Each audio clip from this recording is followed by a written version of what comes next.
Parish Library in the genealogy department, the special collections. And she's going to be able to tell us all kinds of stuff. And she's starting today to tell us about the library and who's there. And for y'all, like, you're being on, I want you to know who she is. So when you go over there, you'll know somebody to talk to. Everybody's good though, aren't they, Kay? Like that, okay? All right. So you can start. All right. Yeah, like she said, my name is Kay. I work here at the library. I've worked at the library almost 10 years, but I've been in this department about 3. We teach about 3 to 4 classes every month on various subjects surrounding genealogy. So we cover everything from software to research tactics to specialty research, such as researching women or African-American genealogical research, all kinds of different things. So this is something that I do pretty regularly. I brought to you guys today kind of a modified version of our Introduction to Genealogy software or presentation, because Miss Laura said that you guys are kind of trying to focus a little bit more on the tech. So our Intro to Genealogy covers the tech, but it also covers a few other things as well. I'm going to go ahead and share my screen. Hang on just a second. So let me know if y'all can't see it. You should just be able to see my Intro to Genealogy screen here. Then at the end, I'm going to show you very quickly kind of how to access our resources here on our library website and how to sign up for those classes. So if you guys want to take some more classes with us, like I said, we offer them every month. We offer them at various times of the day. We try to do some in the morning, some on the weekend, some in the evening. So, you know, keep an eye on that, and that way you can take them either via Zoom or in person, whichever you're more comfortable with. So I'm going to go ahead and start us off. Obviously, this is Intro to Genealogy. I've been teaching, this class has been around for about 8 years. I've been teaching it since I started. And it's just kind of a really good comprehensive look at how to get started if you've never done genealogy before, or if you're at that point kind of where you've started doing your genealogy, but like you're hitting a wall and you need to reorganize and kind of retrain yourself and get started on the right foot again. So the things we're going to cover in class today. There we go, if it'll let me change my screen. We're going to cover kind of what genealogy is and what to expect with it, learn how to organize and conduct your resources, how to access them either here at the library and then beyond as well. Various record types you're going to run into, common research pitfalls that we see people stumble with, and then outline resources here at the library. So kind of know exactly what you can do. And a lot of those resources can be accessed from home. So even if, like Miss Laura said, you know, y'all have folks who are from Prairieville or, you know, way out in the middle of nowhere up there in Pride. So, you know, these are things that you can access at any library, or you can access from home. The only thing you can't access from any library in the parish is our print collection, the stuff that's actually here in person. So our microfilm, our specialty resources, and our books, that kind of thing. You have to actually come here to do that. So So what is genealogy? Most of us kind of have a basic idea of what genealogy is, what you do with it. It's the study, basically the study and tracing of lines from descent or development, and it's used in almost all facets of biology. So animal husbandry, plant tracing, but most biological sciences covers genealogy in some aspects. But as far as we know it, it's basically the way to trace your line of descent continuously from an ancestor. So you're kind of filling in your family tree. And most of us will know, of course, our parents, our grandparents. There are exceptions to every rule, but a lot of people, much beyond that, it starts to kind of get harder and harder to really trace those lines. So that's where we come in to kind of help you get started on that. And in order to get started, these are the things that we always tell everybody, kind of the best way to get moving on it is to kind of take notes about what you already know. If you know where your parents were born and when, if you know when your grandparents were born and where, those kinds of things. If you sit down, kind of clear your head, take all the notes that you can and put it all together on paper, most people are going to be very surprised by how much they actually know. They may not have realized that they knew that much, and they may not have realized how accurate what they were told as children or things that were passed down through their family actually are. So talking to your family can always help. This does not just include, you know, parents and grandparents, because a lot of us don't have those resources anymore. But I mean, it could be aunts and uncles, it could be cousins, nieces and nephews, even, you know, your own children and grandchildren. You don't know who sat next to somebody at Thanksgiving dinner 20 years ago and heard the whole story of how your family came to be in the United States. So talking to your family can sometimes open doors and give you a lead that you didn't expect. The first place you always want to do is your oral history. This is especially important for people who are descended from or a part of a community of color. So specifically Black and Indigenous people of color, people of Asian American descent, because there are not good records for most of those communities going further back.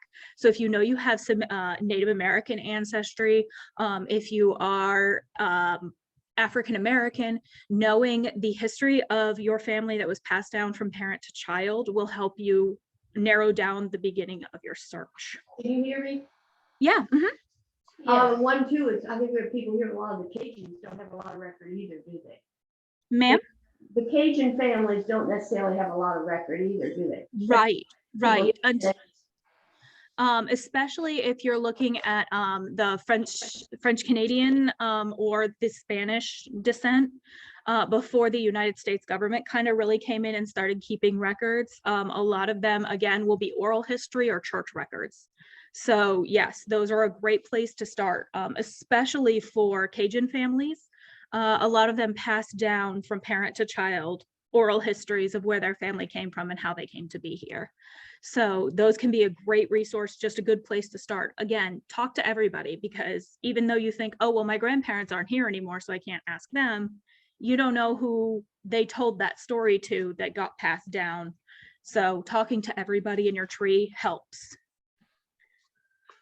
So these are some of the regular forms that we use, and whether you keep your genealogy in digital form or in physical form, these are things that you're going to have. So even if you do your genealogy all online and you keep it all on your computer, you're still going to have a paper trail.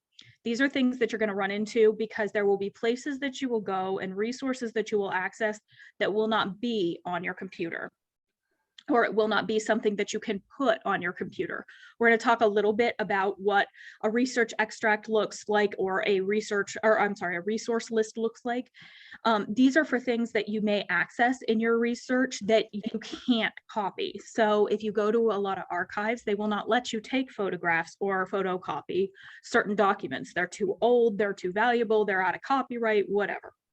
So these are things that you're going to have to kind of deal with, even if you do all your genealogy online. And we're going to go over what each of these are and how helpful they can be to you. The first thing that you're going to want to decide, though, before you start doing anything with any of this, is figuring out exactly how you want to do your genealogy. How are you a physical person and you like to have a binder where you can keep copies of birth, marriage, and death records, and you have them at your fingertips and you feel more confident with it actually sitting on the table in front of you? Or are you more like me? I'm a digital person. My ADHD does not let me keep physical things organized very well. So I am a digital person. I have a descending collection of folders that keep track of where everybody goes in my tree. So whichever way that you are, the best way to do it is to figure out what's going to work better for you and stick to it. Because if you change halfway through, everything you've done now has to be changed over. We're going to talk a little bit about how to do that if you're keeping paper copies, as well as how to do it, what the best options for, or some of the best options for family tree software is. So if you decide you're ready to keep it on your laptop, I'm going to give you a few resources to decide which program's best for you. And actually, we're going to touch on that right off. So most of us know a little bit about Ancestry. If you've ever watched TV, especially around the holidays, you've seen the commercials, and they make it look kind of magical. You see those little green lines that run through everything, and then they kind of like pop into a little bitty leaf. And then if you click on the leaf, it's like, whoosh, your whole family tree is in front of you. And let me be the first to tell you that it does not work that way. And if it did, I wouldn't have a job.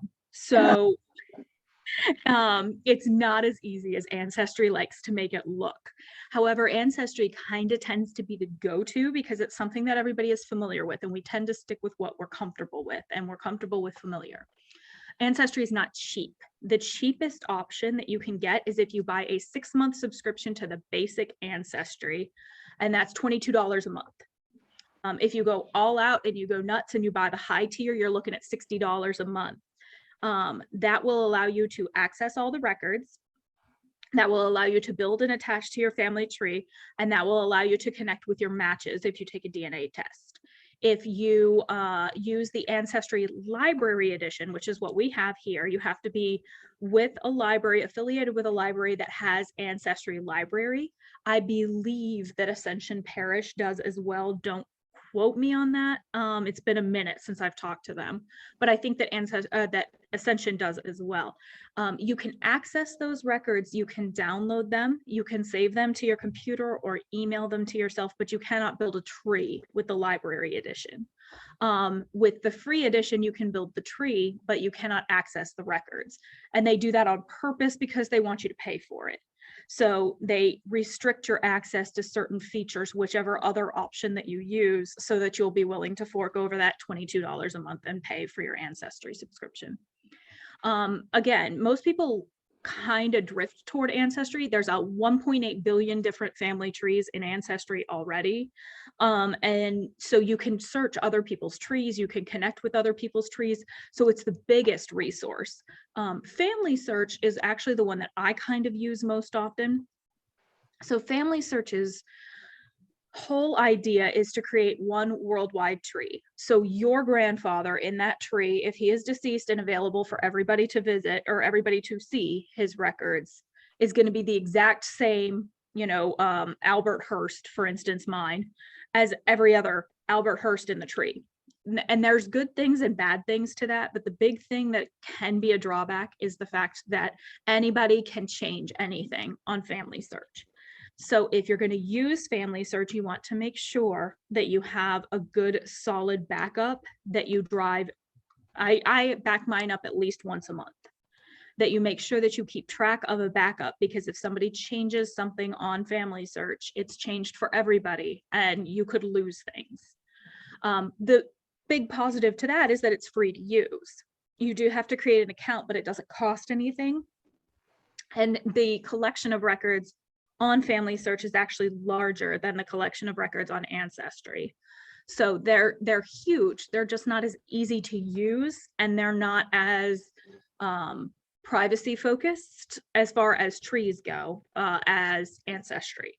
There's no way to make your tree private. There's no way to keep other people from looking at it. There's no way to keep other people from taking things from it.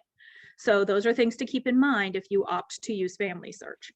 If you want to keep your research on your computer where no one else can touch it, no one else can see it, you don't have to worry about somebody stealing your work or whatever, these are two of the options that we tend to recommend. Family Tree Maker is the one that's probably most well known.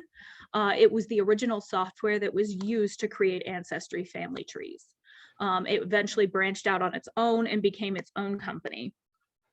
So if you've ever used Ancestry, Family Tree Maker will be very intuitive for you. Again, it's a little bit expensive. The base package starts at about $80 and it runs up to about $100. But once you pay that, it's yours forever. So it's got its pros and cons as well. Just remember that if you put it on your computer, there's no backup. So you need to make sure that you create a backup somewhere on a flash drive, an external hard drive, another computer, so that you don't lose your work if something happens to your computer. Roots Magic is the one that we generally use here in the library because it's free. Not gonna lie. It's also very simple and intuitive. It's really just kind of a family tree. There's no way to extend the software. There's no way to add all the pretty colors and all the cool branches and the fancy animations and that kind of thing. It's just very straightforward. Here's where you put your information: birth, marriage, death, boom. So it's not as attractive and it doesn't have as many features, but it is free and it's very easy to use.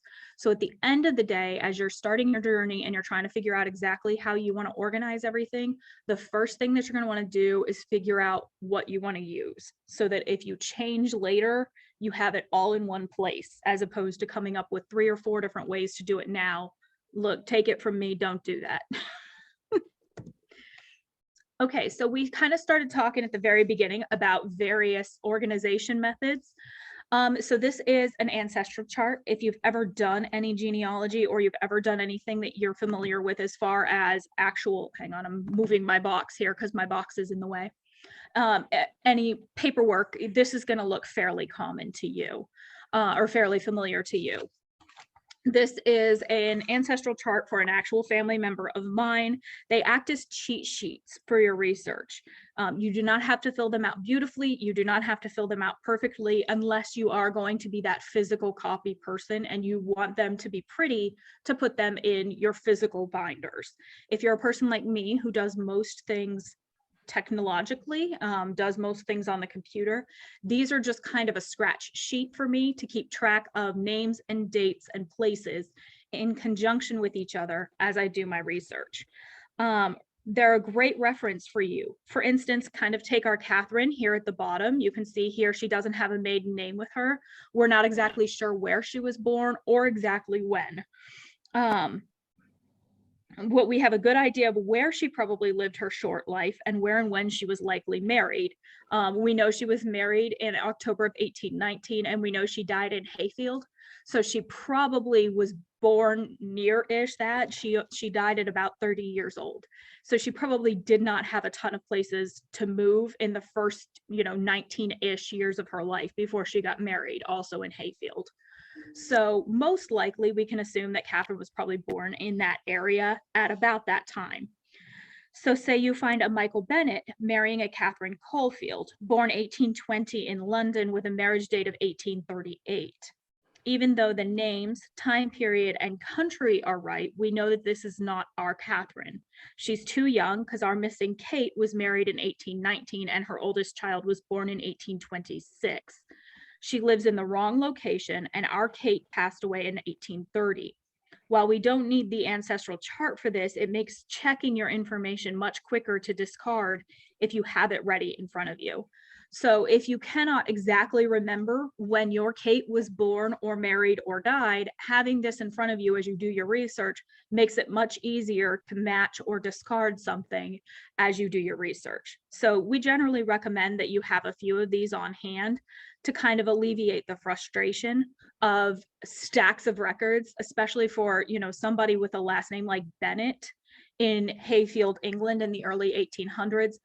There were probably, I can tell you that there were dozens of Catherine Bennetts in England in the early 1800s. So this makes it easy for you to tell at a glance if this is a possibility to be your Kate. This is a family group sheet, and it does a lot the same thing, except it's just for one family instead of several different generations. So here we have Kate's granddaughter. So Kate and Michael's daughter, Laura, married James Wickman, and they had a daughter named Lucy.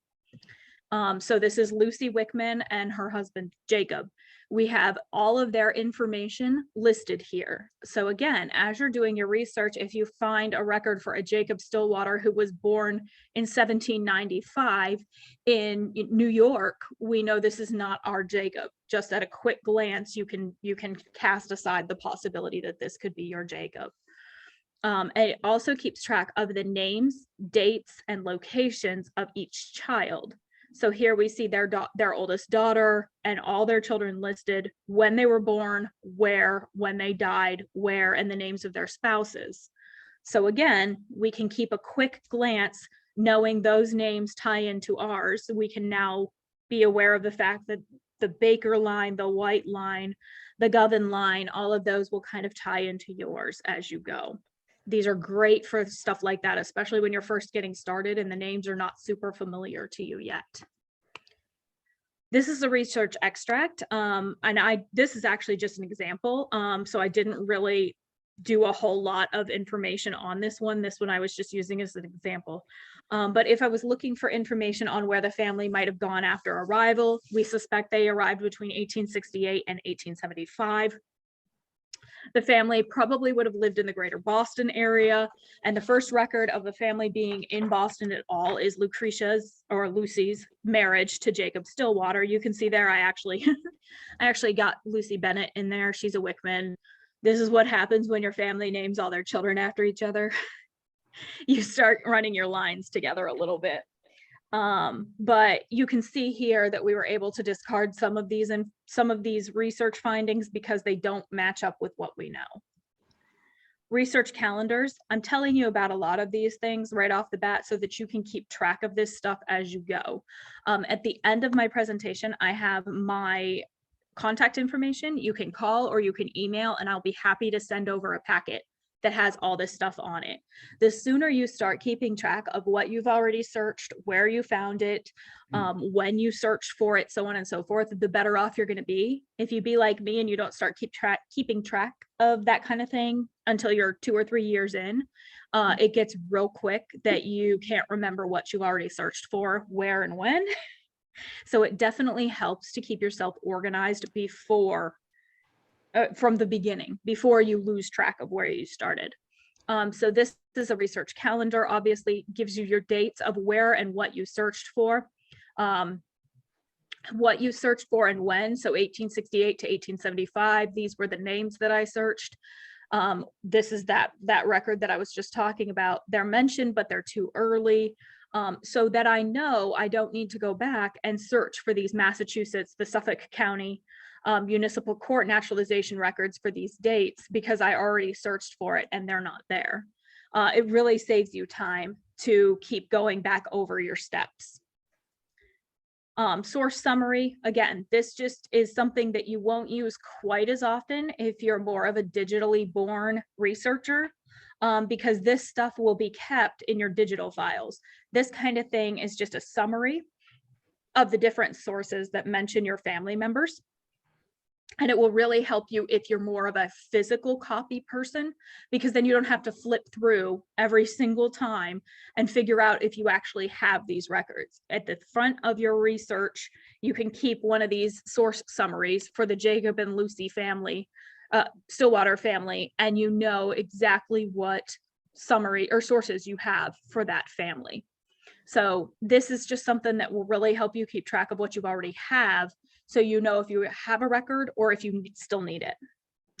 This is one of, I kind of created this one. It helps me keep track of things in my head when they happen. So we have the marriage of her parents, the births of and deaths and marriages of each of her siblings, census records, and it just puts it all in a timeline.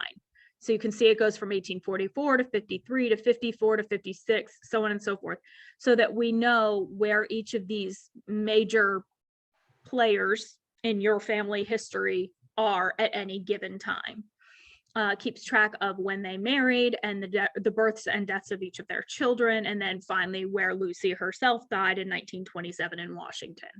So it gives you a snapshot of that person's life, each major event of that person's life as you go. So now that we have some of our sources down, some of our ideas of research, we're going to talk about the cycle. We're going to talk about exactly how to do all of your research from here on out. And you're going to do this whether you're researching it on the computer, whether you're doing it in person, whether you come in and see us. This just makes sure that you don't become me and get distracted halfway through by something else that you find interesting. You want to review what you already know and decide where you want to go next. So if you're sitting down to see if you can find Kate's original maiden name, you know when she got married, you know where she got married, you know when she died, and we know what we want to learn next. I'm not going to get distracted by finding baptism records for her siblings. I'm looking, or not her siblings, her children. I'm looking for her. Locating records using library and other sources, and then work backward without skipping generations.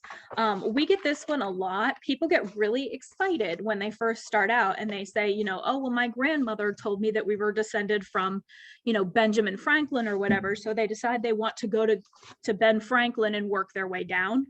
And it's much, much, much harder to do it that way than it is to start with yourself and work back. You also don't want to skip generations because there's always the possibility that somewhere along the line your chain is broken and you're researching the wrong family. If you go backward without skipping generations and you document as you go, then you know that your chain is strong from that point down to you. Evaluate your findings and develop new questions. So as we find Catherine's maiden name and we find out, you know, maybe her parents' names or some siblings' names, that's going to develop us some new questions. Where did her family come from? Where did they go? What happened to the rest of them?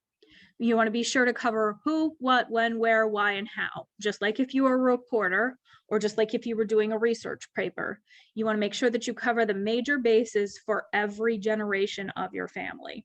The 3 things that you want to make sure that you can cover for each generation is birth, marriage, and death. Those are your vital records. As long as you can cover a solid link to those 3 things for each generation, you're going to be doing pretty well. So beginning your research, we have our paperwork, we know our cycle, we know what we want to learn. This is where we go from here. So we talked about reviewing what we already know, deciding what we want to learn next. Oh, that's because I went backwards. I was like, wait, I just did this.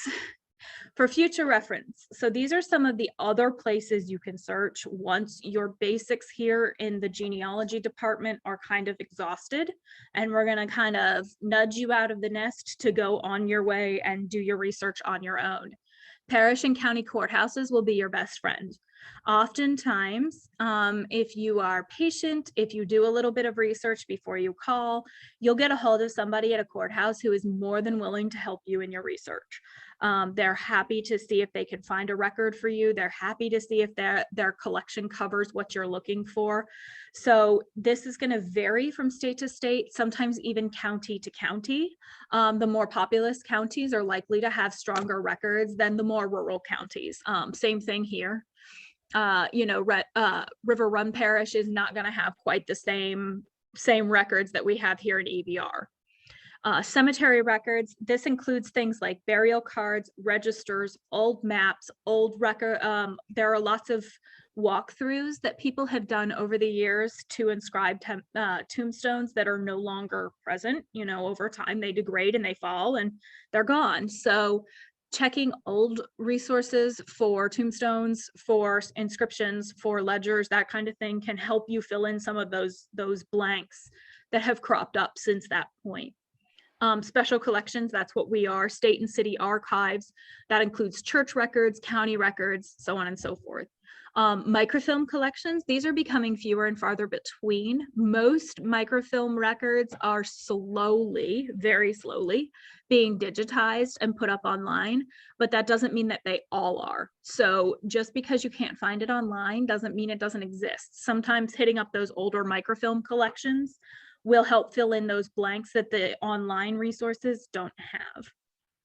Family history centers are from the LDS Church. They're in conjunction with Family Search.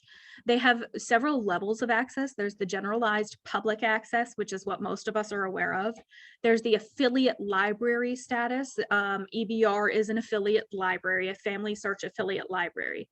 That means that they've appraised our collection. We had to apply for that status. They've appraised our collection. They've appraised our work, decided that we have the standards, we have met their standards for accessing some collections of records that the general public cannot access.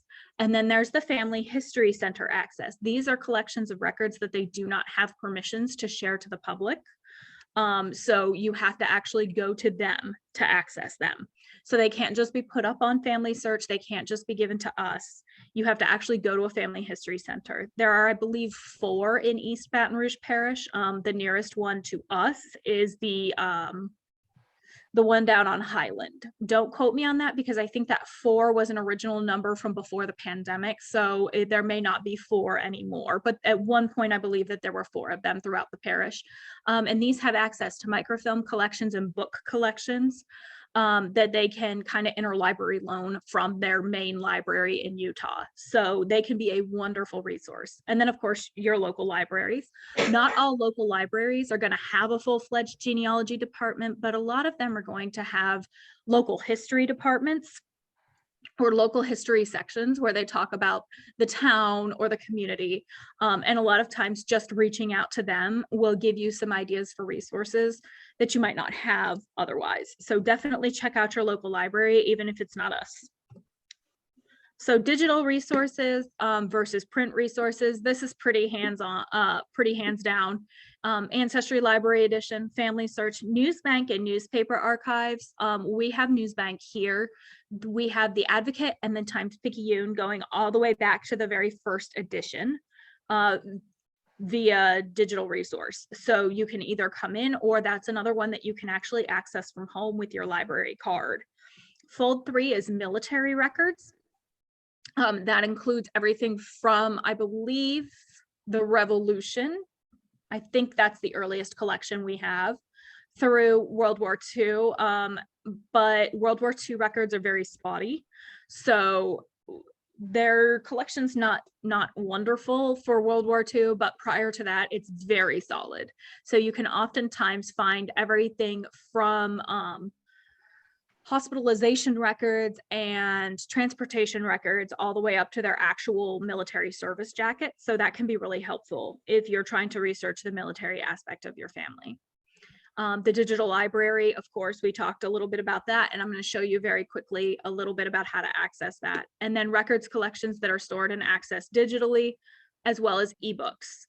Print resources include things like physical media, microfilm, hard copies of books, city directories, maps, books, magazines, newsletters, all that good stuff. So kind of what you think of when you think of a print resource. So this is just a screenshot of our main library page. And actually this is, you can tell this is old because this is from when we still had modified hours from COVID, but this is going to tell you different things that you can do from home, different things that you can access within the library, via the library, without even having to necessarily come on in. So you can search the catalog and the site, the community information and the web. You can find resources at other branches, so not just us, but the library as a whole. Chat with librarians, find upcoming classes, access the digital archive, info about upcoming events, and see the calendar. So all of that is stuff that you can do without even necessarily needing a library card. Not all of the digital archive needs, or I'm sorry, not the digital archive, not all of the digital library needs a library card to access. Our genealogy classes are open to anybody. You do not have to be a library card holder. You do not even have to be in the parish. You don't even have to be in the state. We do them both in a hybrid form. So we do them both in person and virtually. And we offer them, like I said, several times a month. So if you don't have a library card, don't sweat. You can still sign up for it. I'm gonna show you how to do that too, don't worry. This is how to utilize the catalog. Most people have a fairly good idea of how a library catalog works, even if you're still kind of more familiar with the card catalog in its older form, or the OpenPack software that we used to use for a library catalog that was kind of centralized only to the building. Now we have it online. So you can find a book by researching. You can see over here on the right, it's going to let you narrow your stuff down by material type. And there is a material type in there that is genealogy. So if you're researching, you know, say genealogy in Ascension Parish, and you type in Ascension Parish, you're going to get a lot of results, you know, 9,811 results. But if you narrow it down to only giving you those results from genealogy department, it's going to kick out all those other results for Ascension Parish throughout all the other Louisiana history books in the state and just focus it down. So you can find out before you even come in and see us what we might actually have in our print collection that could help you. Genealogy books will all begin with the letter G, and anything that is Louisiana specific is going to begin with the tagline GLA. So you'll know it's a Louisiana resource when you pull it up, when it will say right here, Main Library GLA 929.321. So it will tell you right off the bat if you're in the right section. All books that are in our Baton Rouge room section, so that's the local history for East Baton Rouge Parish, are going to begin with BR room. So we have a great collection of like cookbooks, local cookbooks from our church communities. We have fascinating histories of LSU and Southern. We have all kinds of great stuff. So again, if you're interested in learning a little bit more about the area where your ancestors are from, that can be a wonderful collection for you as well.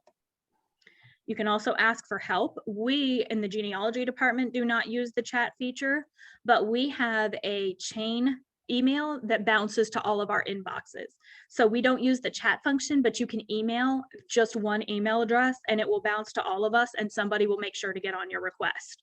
So you can always call us. This is our number here, 225-231-3750. If the library is open, we are open. We actually close about 15 minutes before the library does because we have to shut the archives down at the end of the day.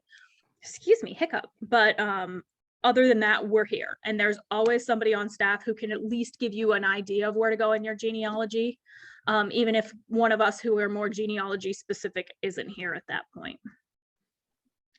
Great print resources. These are a few things that a lot of people don't necessarily think of right off the bat when they're looking for print resources. Things like Genealogical Society, newsletters. These are awesome and they're from all over the country. So there will be a North Louisiana Genealogical Historical Society, or there will be, you know, Central Ohio or whatever. And they all, before the internet was a thing, they would all compile resources together, lists of marriages, lists of deaths, lists of cemetery records, so on and so forth, and send them out in these newsletters. And a lot of them would also include inquiries into people doing their family history research. So that's a great place to start looking in your region because somebody may have already asked the question that you didn't think to ask, or that you were looking to ask. Somebody may have already asked and answered it. You can save yourself a lot of time that way if you just flip through those books. The Hunting for Bears marriage record collection is really cool too. They're computer indexed marriage records for most parishes in Louisiana, and they span a couple hundred years, give or take. There are some drawbacks. They also cover other states. The biggest drawback is that most of the time, they're only going to be right up through about the 1920s. They're only going to be for white marriages. They're not going to include marriages of people of color or marginalized communities, non-English speakers.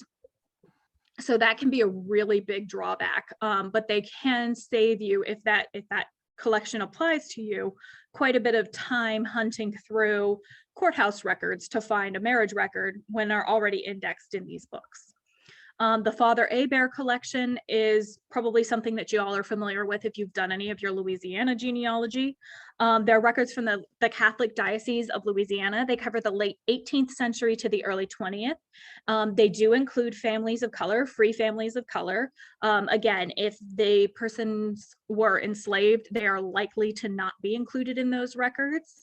Some of them were by order of the slave owner.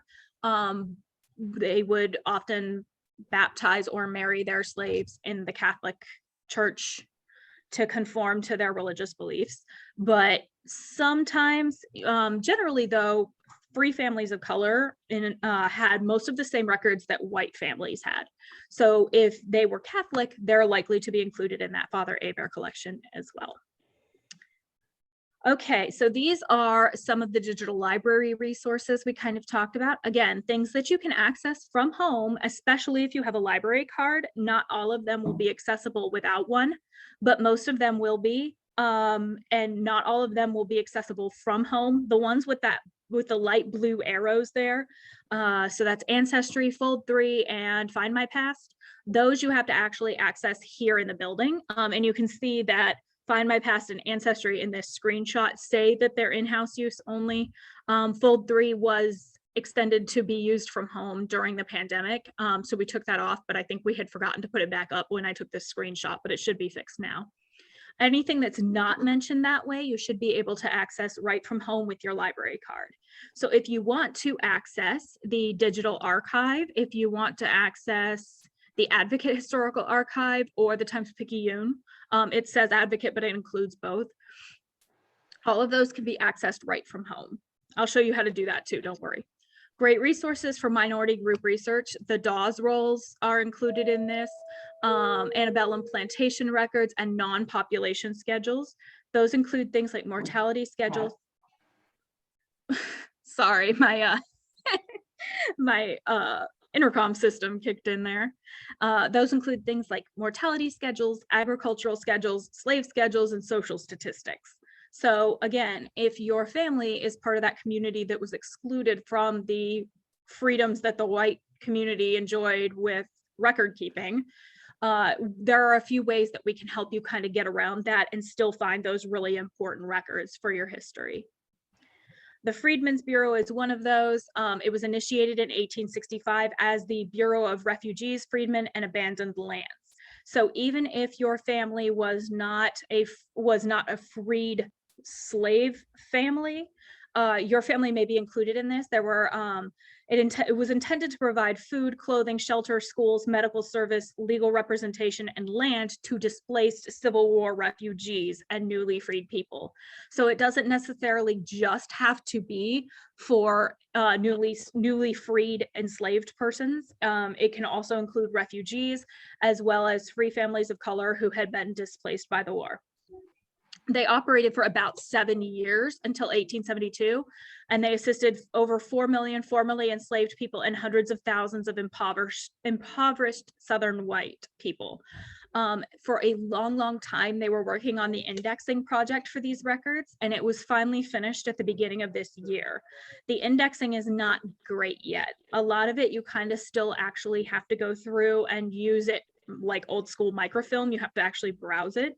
But if that's something that you feel was really important to you, it's totally worth a look, because you can see here the information that we get from Maddie Williams records include what she's doing at the time, when she was born, where she was born, the name of her husband, the names of her children. It can really help you fill in, especially if you're trying to trace people who'd formerly been in slavery. Best digital sources, Ancestry, of course, Library Edition and Fold 3, those two go together. Obviously, Ancestry owns Fold 3, so that's the military record portion of Ancestry. Heritage Quest is great. That's one you can use from home, so it's kind of a little bit of an Ancestry offshoot. Not quite as extensive, not nearly as extensive, but you can use it from home. Newsbank is our historical newspaper archive, and then Family Search, which we've talked about briefly. These are some of the records that we suggest y'all look for as you're doing your research. So you can see here, military records, Revolution through Vietnam, pensions and widows' pensions, hospital records, death records, draft records. World War I and World War II draft cards are some of the first military records that most families will find, because pretty much all men in the United States had to register for the draft for those two periods. So you're going to find, most likely, if your ancestor was over the age of 18 and under the age of about 60 at that point, you're likely to find a record for that. Immigration, slave trade, and naturalization. We're going to talk very briefly about naturalization records as well. And then vital records. As I said, birth, marriage, and death records, most of those don't start until about the earliest 20th century. Marriage records start far before that, because not only were they an important vital record, but they were a register of property ownership, not necessarily just like women ownership transfers, but the fact that, you know, two families were joining their property together. So the government was interested in making sure they kept track of those kinds of things. Census records cover every decade within the United States from 1790 to 1940. The 1890 census was destroyed in a fire in 1921, so it is missing, but there are some other records we can use to get around that. It includes every free person in the United States after 1850 and emancipated persons from 1870. So this is what a census record looks like. Here's Alden Morton, Harriet Morton. These are children from the previous page. And next door is their uncle and aunt, Alman and Sarah and their son, Bennett D., who's 7 months old. You know, so from 1850 onward, you're going to have the name, age, race, and sex of every person in the house. Every free person in the United States is supposed to be enumerated. What's going to be counted on these records will vary from year to year, but these are probably the backbone of most genealogical research. If you've done any genealogy at all, you probably know what the census records were. The most recent one to be released was this year in April of 2022 was the 1950 census. So as long as you can get your family back past that 1950 census, you're probably in good shape to get moving. Don't do that. I was going to say, a lot of us, we keep hearing a lot of people the last year or so who are saying, I'm on that census. This is my first census to be on. It's what? This is the 50 census, is the first one. Yeah. Yep. Yeah. Most people that I've run into, most of them are saying that too. The 1950 is about the first one that they'll appear on. My grandmother is on the 1940 census, but she's like 4 months old. So this is kind of what your average birth certificate is going to look like. Probably looks kind of familiar to some of you. But like I said, most states are not going to start keeping birth records like this until the early 1900s. But you can see here, we picked this one mostly because look at the amount of information that you get from this: their birthplace, occupation, number of children, including present birth, number of children now living, when the child was born, where the child was born, and really interestingly, it gives you the name of the physician who delivered the child, who is the dad. So we thought that was kind of fun.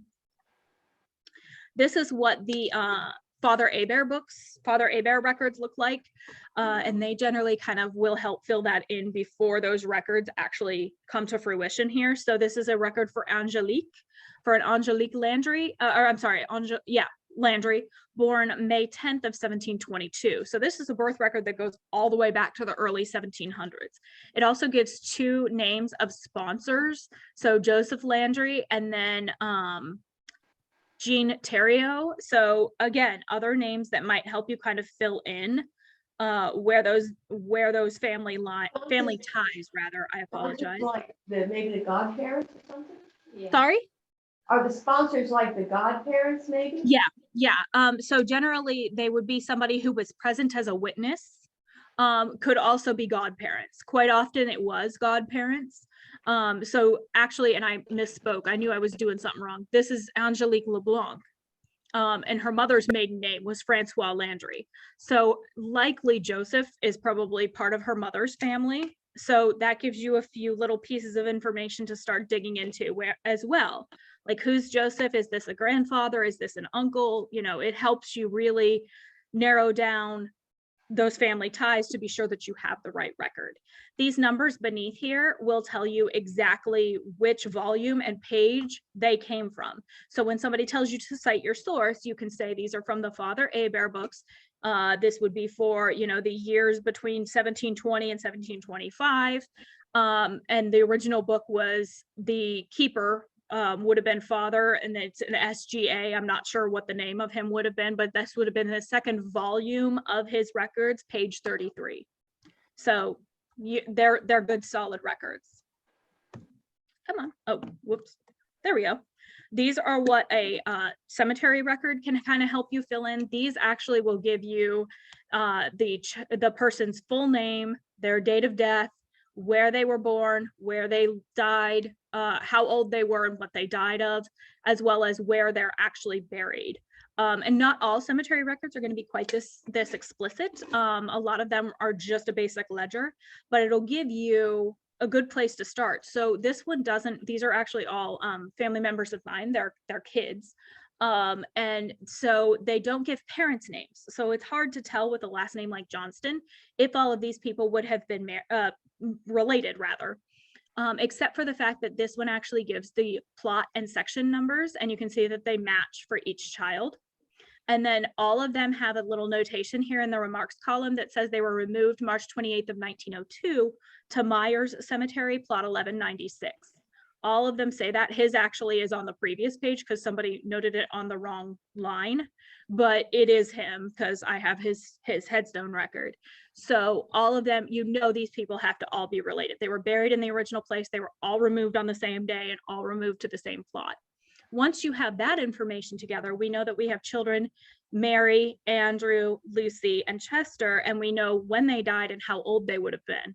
That will really help you start, even without a death record, even without a birth record, that'll really help you start linking them together so that you have an actual family group to start tying together and finding the parents. And a lot of places, mostly the New England states, but the Carolinas and Georgia are pretty good for this too. Places in them had death ledgers or birth ledgers. So even before an actual, a death certificate, you're going to get a little bit of information. Date of death, full name, sex, condition, so married, single, or widowed, and age, cause of death, where they died. And this one does include the names of the parents for underage kids. So Hannah was 16, so it gives her parents' names. So again, it also mentions here over on the right, excuse me while I move this, where she was born. So that can help you tie together. There can't be all that many Hannah Hursts and Fall River who are the right age with the right parents born in England who died at this point in time. Help you confirm that you have the right person.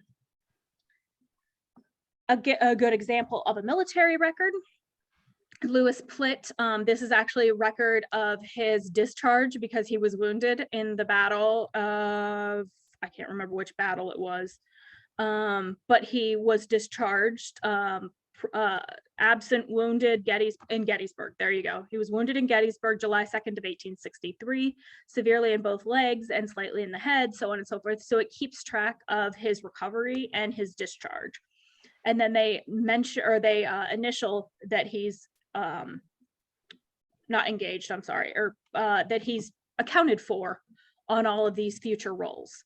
So can help you kind of trace where your ancestor would have been, where they would have fought, what kind of medical attention they might have gotten, all that good stuff. That's the naturalization record I was talking about. These are gold if you can find them. Not all aliens, as the old term went, had to be naturalized within the United States. So a lot of them weren't. My great-great-grandmother was Sicilian, and she didn't get naturalized in the States until 1977. And she was like 86 years old at that point. So a lot of them just didn't. She'd been here for over 60 years, but she was a housewife and never had any real reason to finish her naturalization process. But the ones that do, a lot of them will have these really awesome records. This gives his height, his weight, when he arrived, what ship he arrived on, where he was born, the names and birth dates of all of his children. And this one even includes his picture. So if you can find these, this one is a declaration of intention. It's not a naturalization finalization, but it is a fantastic record to keep track of where they are, when they're there, when they arrived, all that good stuff. I find that, like, my mother-in-law, she finally got it's because she wanted to get Social Security, so that's when she finally naturalized. Yes, a lot of women, my great-great-grandmother, when she did her naturalization, was because her husband finally passed away and she wasn't eligible to receive any of his benefits because she wasn't a United States citizen. So she finally, and she had wanted to anyway, so it was the push she needed to finally finalize her citizenship. So that was kind of cool. My mom actually got to go to that. So there are two kinds of sources. Your original sources are going to be things like you're thinking of: birth certificates, marriage licenses, death certificates, passenger records, military records, things where your subject were present for those actual sources. Now, some of those can also be slightly derivative. So if in the case of a death certificate, for instance, the primary information is going to be things like the time of death, the place of death, the cause of death. Those are generally filled out by a physician who is examining the body and says, you know, yes, this man is dead and he died at this time and he, you know, died of this. But the information that is supplemented with it, things like where he was born, the names of his parents, so on and so forth, that's going to be your secondary information. And that's something that you definitely kind of want to keep an eye on, because just because the children or the informant says that the person was born in such and such a place are likely going off of memory, especially for a much older person. You know, if you're talking about, for instance, Hannah, who was 16 years old and her parents were there when she died, it's pretty solid information. They were there when she was born. They know where she was born. They know where she died. But, you know, if you're dealing with somebody, again, who's in their 90s and dies, likely their informants are going to be either children or grandchildren and weren't there when they were born. So they're going off of memory. So always remember that any secondhand information is a good starting place, but it's not set in stone. Ironically enough, set in stone, gravestones are often wrong. You're going to see a lot of incorrect dates, wrong spellings, wrong marriage dates. You know, a lot of those headstones will have a marriage date on it, and those can often be wrong as well. So headstones are actually a much less likely source than even things like oral history. I use this example quite often. I had an ancestor who died in the Spanish flu pandemic. That was what we had always been told. It was my great grandmother's mother. We had always been told she died in the Spanish flu pandemic, but her headstone said 1916. So when I found her headstone, I was like, oh, well, that had to be wrong. And I spent over 2 years looking for the information for a woman who died in 1916 that didn't die until over 2 years later. She did indeed die in the Spanish flu pandemic, and the headstone was carved wrong, and they never bothered to get it fixed. So yeah, ironically enough, the oral history was correct, and her headstone was not. You know, two people give wrong information. My Yeah. mother was born in 1910 and my father was born in 1912. But Mhm. on the marriage record, she's 2 years younger than he is. I'm born 2 years later, they're the same age. And when my brother's born 2 years later, she's 2 years younger than him. So my mother did not age for 6 years. Yeah, you'll see that actually kind of quite often, especially with those older ladies as the censuses come around. Suddenly people who were 70 on the last census are coming up only as 78 on the next one or 76 on the next one. So you apparently only aged 6 years in a 10-year span. They like to fix their ages every now and again. UV will tell us here, his mother wanted him to go to school, so she changed his birth certificate. So he Yep. school a year earlier. We see that a lot, especially around military time. Young men who stretch their birth date so they can join the military at 16, but they're going to put their date of birth down as 18. Yeah, stuff like that. Women who wanted to get married but couldn't get married without permission if they were under 21, so they would be 17, but they would put 22 down. It's like, how y'all look at this 17-year-old kid and think she's 23 years old, but that's on you. These are some common research pitfalls. Now, actually, ironically, now that we're kind of in that, taking things at face value is one of the most common ones that we get. People will discard a record because they are like, oh, well, that can't be my ancestor because he was supposed to have been born in 1901, but this record says 1895. Well, yeah, but you know, there wasn't a centralized computer database to check your date of birth against, and he wanted to join the military. So he told them he was born in 1897, but he was actually born in 1901. You know, stuff like that. User generated trees especially are guilty of this, especially if those user generated trees, either on Ancestry or on Family Search, do not have good documentation with them. There is one branch of my Family Search tree that literally goes all the way back to Adam. There is no way that anybody could actually verify that research. There's no way that you could effectively trace me one generation at a time all the way back to Adam, but somebody did it. So it's a good example of why you can take things at face value. They can provide a fantastic starting place, but always remember that if you want to be sure you have the right records, you need to verify that, or have the right dates and names, you need to verify them with records. Closed-mindedness, we get this a lot with people who, again, want to be related to someone or have been told they are related to someone or some particular group of people. You know, grandma said that we were Native American and I took my DNA test and it says we're Swiss and that has to be wrong. Well, possibly, but likely not. Being closed-minded is one of the best ways to back yourself into a genealogical corner. Knowing that your grandmother said that you were Native American makes for a fantastic stepping off point. It does not necessarily mean that it's accurate. Lack of organization. This is mine.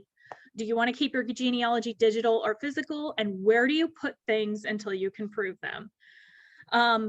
Your filing cabinet drawer next to your desk at work in a haphazard pile is not the answer. So, you know, as I said in the beginning, when we started going through those different forms that you can fill out as you go, the sooner you start staying organized, the better off you're going to be. I promise you. Jumping to conclusions is another one, assuming that because a record has the same name, it's your person. Even if that record is from, you know, Snohomish County, Washington, and you know that your family should have been in Atlanta, Georgia at that time. But because it has the same name on it, it's got to be your person. And maybe they took a trip up to Washington to get married, and then they went all the way back to Atlanta in the time where you had to travel overland in a covered wagon so that they could have their kid a year later. I mean, it's possible, but is it likely? No. Same thing goes for assuming that because a record has a slightly different name, it's not your person, especially in a time before most people could read or write. And especially, again, if your family is English as a second language. So if your family is predominantly Italian, if your family is Eastern European, if your family is African, and they have a name that was not the traditional American, Anglo-Saxon white names, they're going to be spelled wrong, they're going to be pronounced wrong. You might see a nickname, you might see an anglicized version of that name. So again, just kind of keeping an open mind as you go will really help you out. Double check all your facts. I mean, honestly, that's all I can say. Make sure that you are getting your facts from a solid resource, and that if you're making a claim, you can back it up. Again, little to no documentation, same thing.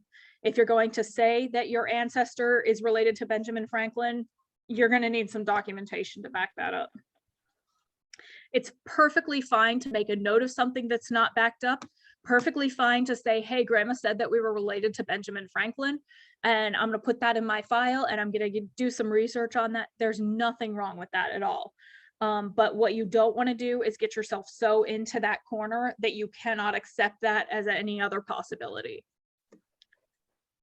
Other great resources that we have, we are the special collections department. So we have all kinds of really cool things: yearbooks, city, parish, and state history books, city directories, maps and land records, microfilm collections. We just have tons of stuff.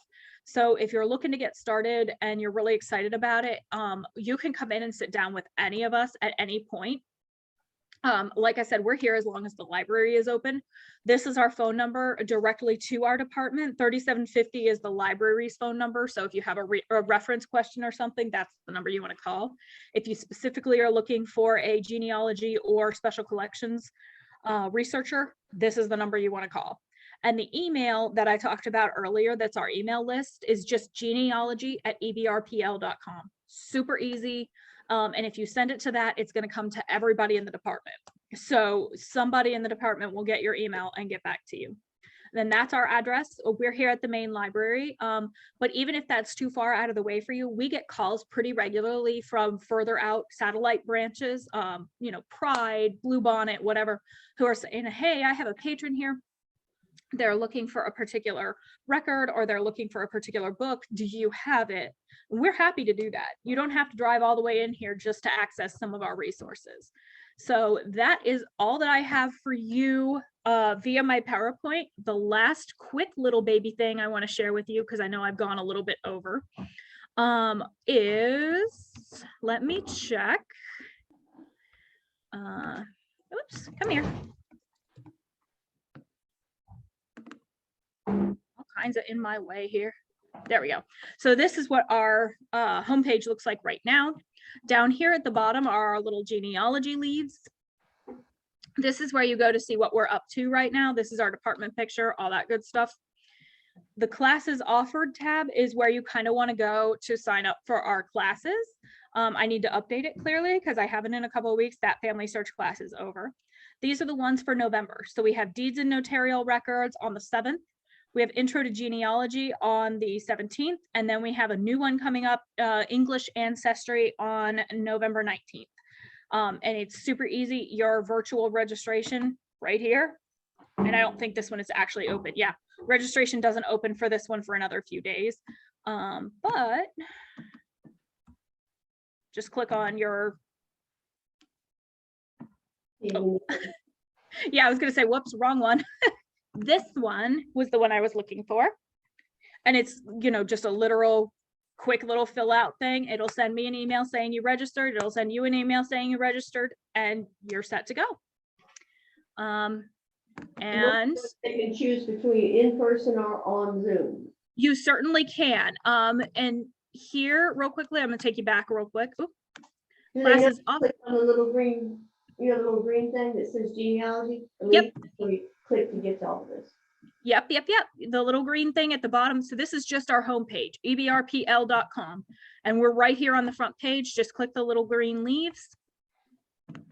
Your classes offered tab right up here under the very top. And then if you want to come in person, you click on this one. If you want to come virtually, you click on this one. It's that easy.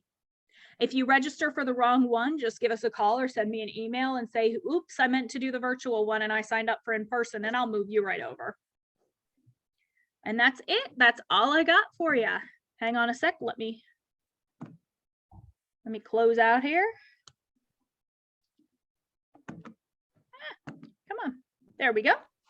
And that's it. So anybody have any other questions you want to ask? No other questions? I had one to start with. On the family tree maker, how new does it have to be still usable? As far as I know, all of the former versions are still usable. I think my grandmother is still using one of the older ones, but they might not be quite as stable. So the more they stop updating them at a certain point. So the older ones become more and more unstable as you try to kind of run them on newer technology. So if you're really invested in getting back into it and you want to get started again, I would recommend, if you're in the market for it, picking up a new copy and transferring your old one over. Okay, But we have a copy that belongs to the genealogy group. We have a copy of that belongs here. Pat gave it to me. And I think it's probably from somewhere before the pandemic when they quit doing it. So I just wondered, we might be able to we might be able to get the club to buy the new one. Sure. And that should be fine. Honestly, from before the pandemic shouldn't be a problem. When you said that, I was thinking of my grandmother's, which is like literally from 1996. And that one is starting to cause her computer some problems. But I would think that 3 years old, no, you should be fine. I'm not sure how old it is, but it's probably somewhere in the 2000s. Probably. Yeah. Maybe that shouldn't be a problem. But if it is, shoot us an email and let us know. We'll see if we can help you with it. Okay. Did y'all have any other questions? No. I know that's a lot of information. Well, we just want to do this as kind of an overview, and we've got a lot we can work on from week to week. I gave you the little brochure. I gave them a copy of the little thing that folds up that has all the different resources and all. Can you see me? Yep. Yeah, that's what you had on me. Yeah, I gave you one of those, and I got the current things with course catalog. I got one. Got one? You want one? I'm doing good here. UV. Yeah.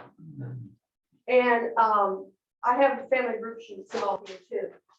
We And like I said, if you guys want all those forms, they're on our website. They're on the classes on demand and printable forms tab right next to the classes tab.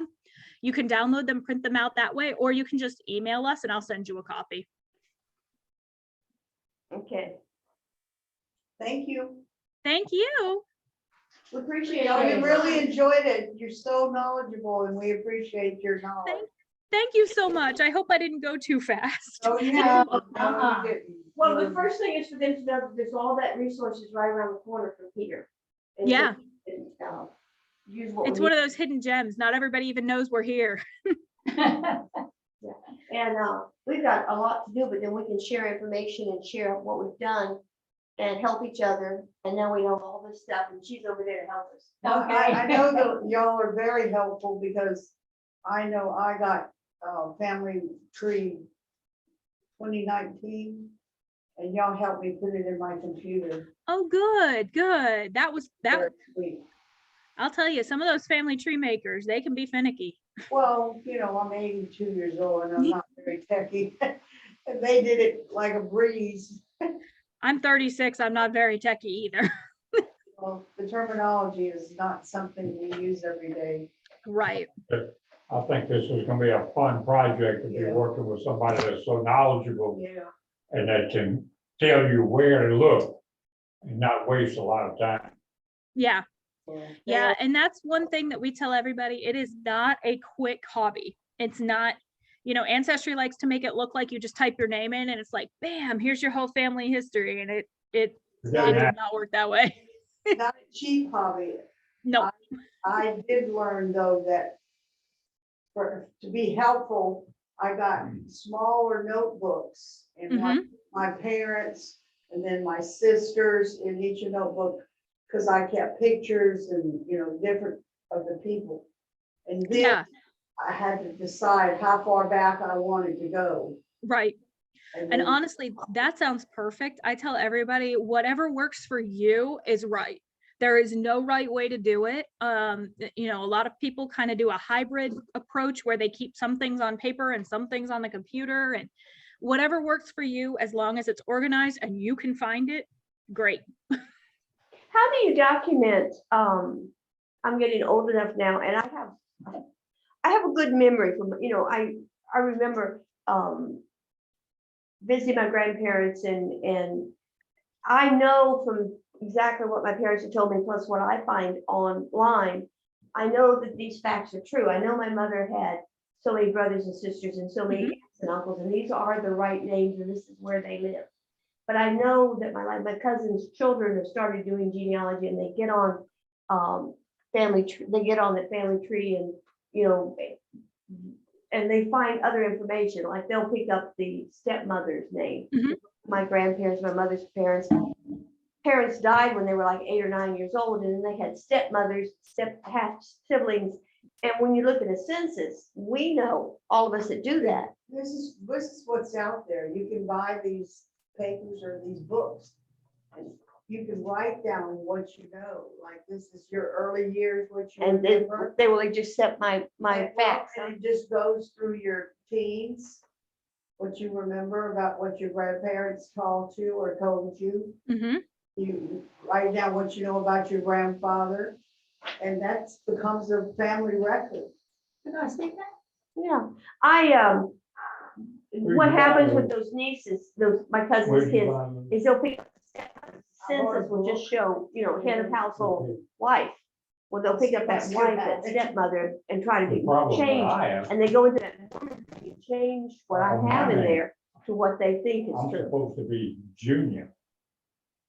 My name, my first name and my father's name was spelled different. But if you write it like On the And birth my cert- middle name is spelled different. it becomes a family treasure, you know, But this is all of from a your sudden, mouth. you see, back in the 1900s, you may have a person's name written, spelled 3 different ways. You wrote all this. My So you husband. don't- Which one is accepted as the true, like if your name is spelled one way on a birth certificate, and then you find it later that they've always signed their name a different way, what is considered the actual name? Because people wrote. Whatever you first, want. They can't determine your writing sometimes, and they'll make it up. Or if you're talking to them, they hear something different from what Oh, you're I know, saying. like in a census, I got a Robeson that married a And Robinson. then some people can't write very well. But what would be considered their actual name, their legal name? Whatever they chose to use later? But it depends. Again, at the time there wasn't, so kind of like we think now, your name is tied to your social security number, is tied to your driver's license, is tied to your passport. So like when I went to get on the plane last month, I went to Massachusetts to visit my family. They put my first name and middle initial, ran it together on my plane ticket, and they almost didn't let me on the plane because my full name was not Cassandra M. It was, yeah, on my passport, it's Cassandra M. Hurst Marie. And so like today we think of that as like, this is the end all be all. And back then they didn't really care. Whatever you wrote it down as was what it was. I know, I have a lot of ancestors who use their middle name as their first name. My grandmother does. Her first name is Barbara, and I didn't know that until I was in my teens, because she's only ever put Anne on everything. I've noticed that on census records, Mm-hmm. I have one guy that was named William Thomas Jones or whatever. Mm-hmm. He goes by Thomas. So census record, it's Thomas William Jones. Right. And I think partially they did that because when they're asking orally, okay, what are the kids' name? And they'll say Tom, and they'll say Thomas. Right. What was his middle name? Oh, well, let me just tell you William because I don't want you to have to erase it and change it over. Right. Or on one census he'll be Bill, and on the next census he'll be Thomas, and on the third census he'll be Tom, and yeah. It was just like whatever y'all felt like going by that day. Mhm. What they spell, what they hear, I know several weddings, my family was Croson, CROW, and several times it's CRAW. Mm-hmm. It's just what they hear. And on the census itself, when they try to digitize it, sometimes it reads the writing wrong. Right. Absolutely, all the time, all the time. Well, and the census takers generally, especially for, again, we're going back to families of color, we're going back to families who spoke English as a second language. A lot of them couldn't read or write English, so they couldn't look at it and go, excuse me, you spelled my name wrong. Like, a lot of times they didn't know how to write their name. Down in Cajun country, you got so many French names, Mhm. and I just spelled it. You know, And they spelled them all different ways. Like, it's not necessarily going to be the traditional French spelling of Rosalou. It's going to be. Reading right, so they really didn't know themselves. Yep. So yeah, generally whatever they used most often is what I'll go by. Because you'll have a lot, especially for, real common names like Catherine. She went by Kate, and you'll have, Margaret, she goes by Maggie. So, a lot of times, like, what was on your birth certificate or in your birth record or on the census was like not what you went by in everyday life anyway. Yeah. I mean, I literally, the only thing that my full name is on is my passport and my driver's license. Everything else is just K. Well, in my family, my mother's brothers and my dad's brothers and sisters, every one of them had a nickname, and I was a teenager before I finally realized what their real name was. Yeah, my grandmother's that way. I didn't know her first name was Barbara until I was like 13 years old, and I was like, my mind is blown right now. What do you mean your first name is Barb? When I'm using my ancestry then, because nobody can change that for me, but I will put down, like, if I find out that her name was Margaret Ann Duke, but everybody called her Maggie, I'll put Margaret Ann, and then in quotes, I'll put Maggie.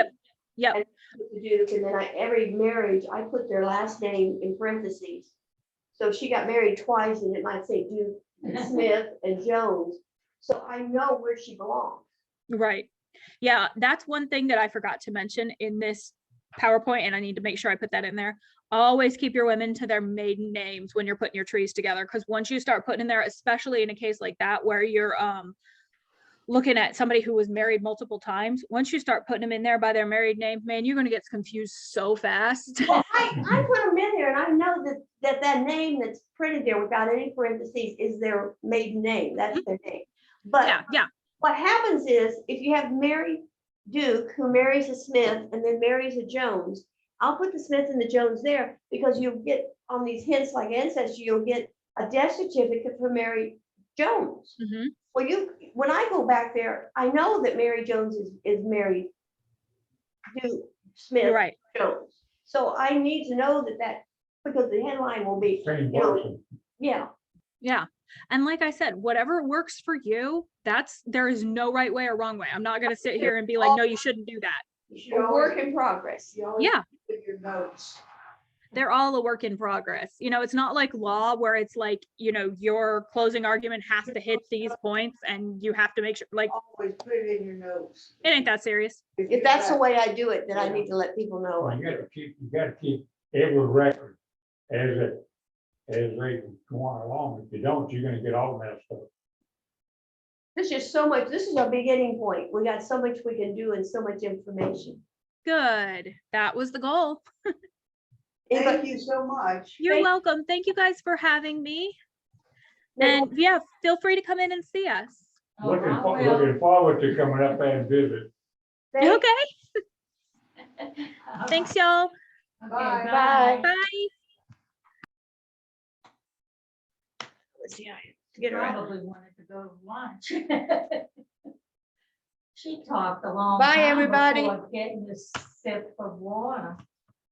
Tell you what, she probably knows that system pretty good. Oh, she does. But I thought